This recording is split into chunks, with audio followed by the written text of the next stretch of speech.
yet. Fresh. Oh, I'm so excited. Okay, we're at the Pixelated Galaxy. Yeah, we're starting with Civ 1.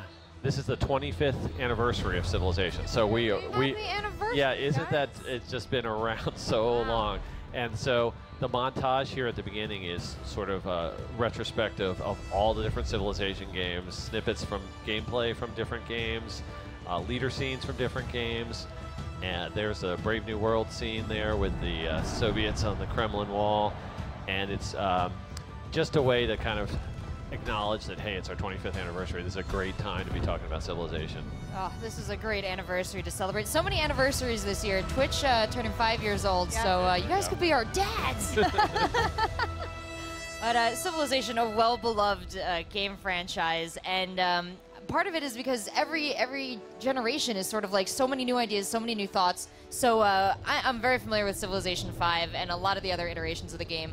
What have you changed? What have you brought us new to Civilization 6? Number one thing is your cities are not going to feel anything like they were before. So all the other Civilization games, you had so much packed in that one little spot where your city was. Every building you built was just like right stacked on top of each other. And even if you had like 8 or 10 wonders of the world all built in that city, they were just still represented just by that one spot on the map. And we're like, we have so much more going on the map. The map is sort of your star of your Civilization game anyways, because it's different every time you play and exploring it's so much fun. That we're like, let's use the map every single way we can. And so we just kind of blew apart the cities. They're not in one tile anymore. They're spread out across the map. Huh. It allows us to specialize cities. You can see right here, here's a brand new city. We've built a couple farms. We could talk about the way workers work. They're actually not even called workers right now. What are they called now? They're called builders, because Oh. they have charges and they just instantly build the improvements. And the reason for that is because the whole game around how you set up your city is like an intricate little puzzle right now, and you want to be able to plan that out. And if it takes 8 or 10 turns for somebody to finish something, it was just like too hard to get that planning right. So now that happens instantly. We've pulled the wonders out. Wonders are on a tile by themselves. And what you're going to see soon is this is taking a settler from one city down to another. God, that's beautiful. I love that it's green. What's really interesting about this is the fogged areas where you've explored them, but you can't see them right now, have this sort of hand-drawn stencil map look. We kind of are going with this mapping theme, like the Age of Exploration, that kind of thing, with it, like antique maps. And so like when you haven't even explored something, I don't think that shows in the video, you have like actual pictures of dragons and sea monsters and things like that on the sides of the map, so it's just a lot of fun.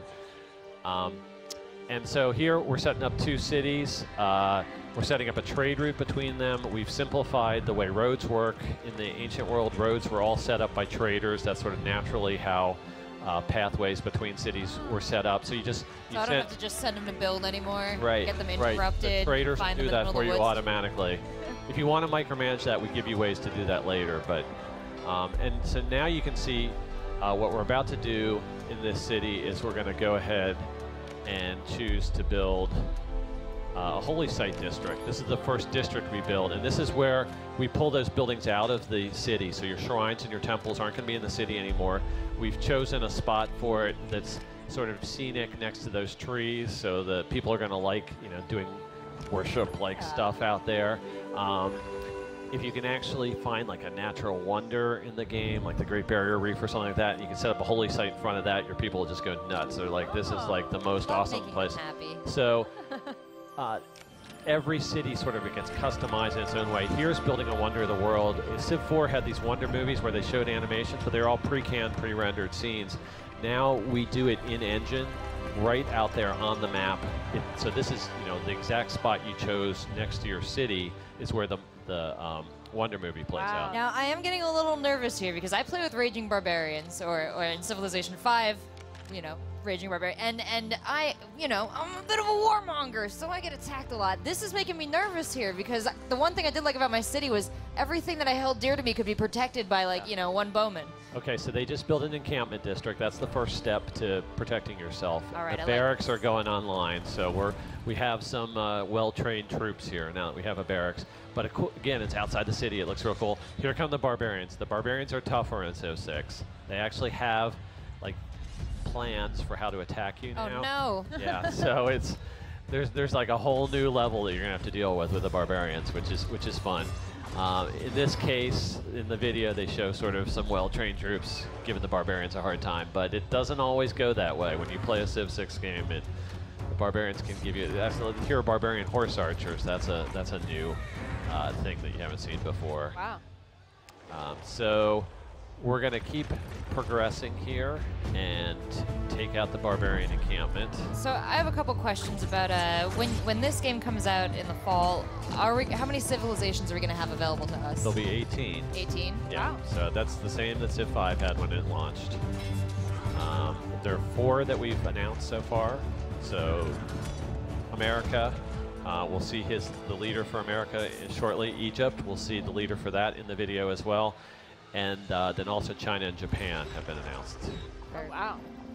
But in those 18, we'll have some that are brand new to the series, have never been in there before, so that's super fun for us to figure out which ones the fans really want to have. We have... I'm just telling you now, give me some lady leaders because they kick so much ass. Yes, and all of us like a good mix. Oh yeah, Catherine, Dido, those are my girls, my queens. So here's our American leader. We got Mr. Teddy Roosevelt, the Rough Rider himself. He is sort of the badass, U.S. leader. Not the number of stories that we have about Teddy Roosevelt is, he was given a speech and was shot in the middle of the speech, and just kept going. Just keep going. Just because he wasn't going to let anyone phase him. Wow. He moved into the White House, and since he was just used to being out in the American West and stuff, he'd just take his horse out and ride up and down Rock Creek Park, and if he saw squirrels and stuff, he'd be shooting at them, and he's just like the most, the whole most interesting man in the world. Yeah, he's the most interesting man in the world, 1902 version. So you've looked at the cultures you want to get involved, and you're sort of pulling different leaders now? We want to get big personalities for their leaders. There's a whole new way that the AI works, and that each leader gets a historical agenda, something they really cared about in history. Teddy Roosevelt, he's like, his historical thing was he had the big stick policy, which was his foreign policy, his diplomacy is going to be dictated by America having a really strong military and making sure you stayed out of anything nearby. So Cuba, Philippines, some of those other things. He was. Let me not interrupt. This is another wonder going. This is the Great Library. But so anyway, Teddy Roosevelt was all about making sure that no one else messed with any of the countries nearby him. And so that's the way he plays the game. If there's like a city-state near him and you start trying to pick on it and maybe take it over, he's going to be like, hands off. How does that process go from identifying a cool personality from history, researching extensively what their personality would be like, and then implementing that into a game form? Well, it's tricky because, we got 18 civilizations. We got to do this for 18 leaders. It gets really interesting with the diplomacy in the games with you don't know which ones you're going to have in your game, and so they interact in really, really interesting ways. But we have entirely rewritten all of our game core library for this because we wanted it to be flexible enough to handle situations like this. And so, like when this gets out into the mod community and they can start creating their own content, they're going to go bananas. So we're about to meet another leader, and you guys were looking for a female leader. I'm excited. Yes, yes. Oh, she looks furious. She's a fiery personality. And so Cleopatra, leader of the Egyptians. And perfect. The really cool thing about her is in history she was famous for taking those big leaders of the Roman Empire who were really powerful and just totally bringing them under her sway. And like all of a sudden Julius Caesar and Mark Antony were doing whatever she wanted them to. So that's what her agenda is she actually protects Egypt by finding big, powerful military civilizations and befriending them and saying, you're who I'm all about, we're going to get along well, and that gives her a ton of protection because if she's got those guys as her allies. So it's kind of weird if you play the game and you're like, I don't need to build a military, I can get away with it with only a couple spearmen, I'll be fine.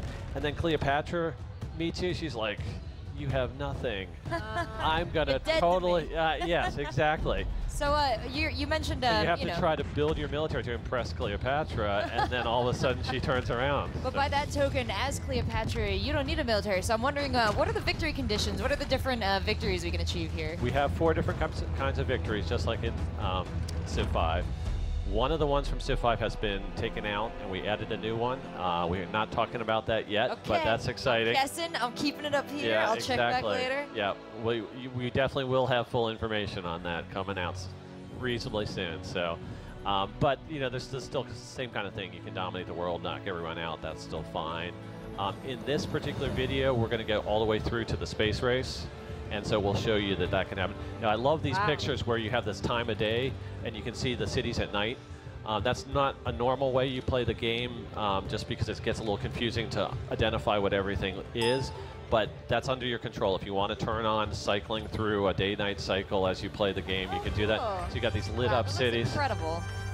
Here we're building the Eiffel Tower. And just to give the idea of the time lapse that it takes to build one of these wonders of the world, we cycled through the day-night cycle a bunch of times. And the city's lit back up now. And boom, it's lit up, it's done. Wow. And this is what a modern city looks like. You can see all those different districts that we've added to it. There's just a lot going on. We've had to kind of pick a different art style that's a little bit cleaner and more stylized. So because there is so much going on outside your city, here's our rocket being put into our spaceport. So is this a potential victory screen right here, or are we just? I'm, You know what? exactly That's how how I'm going to imagine it. You don't have to answer that Yeah. question.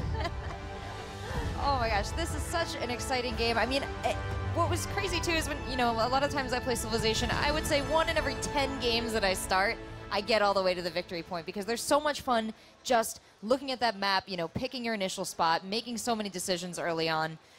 Do you feel like this game feels kind of the same weight at the beginning of the game as it does at the